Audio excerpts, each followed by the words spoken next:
来继续来看台中一个男大学生，昨暝11点骑机车要转去的半路，因为道路施工围起来的三角锥无警示灯，伊怎去弄到这个三角锥，连人带车出1米远才停落来。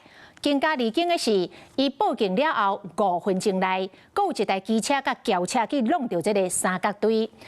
建设局是讲，当地是咧做立坑的修复工程，原本是设一组的 LED 的闪示灯，应该是无够光，会阁增设着2组来提升着能见度。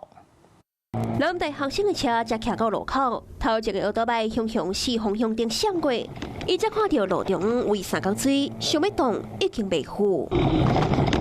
南大学生规个人弄着三角锥，连人带车出要1公尺才停落来，行到规个人拢硬去。现在觉得在玩道具赛啊！我刚过那个路口，我才发现说有三角锥。昨暝要我11点，南大学生骑奥多麦对一中街要转去厝，行到中清路甲玉德路口弄着三角锥，奥多麦车头甲车身拢受损，家己的正骹把刺伤。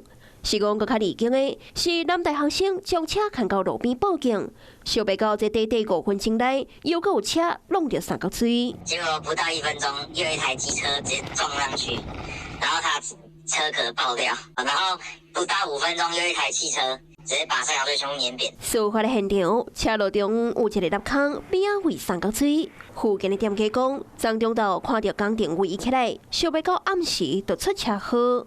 施工区标示不足部分，通报相关主管机关改善。刚才这个男大学生敢若轻伤，是讲短短几分钟内就连续出车祸，实在真喊过。你没有灯会很危险，因为这里的那个车很多。设的闪光灯，它昨天就没有亮。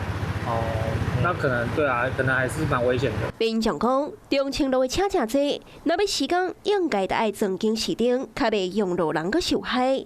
建设局也讲，已经加装2组 LED 的警示灯，提醒用路人。Hello， 我是张新文，想要抢先掌握最及时的新闻资讯吗？赶快订阅、按赞、开启小铃铛，锁定华视新闻 YouTube 频道。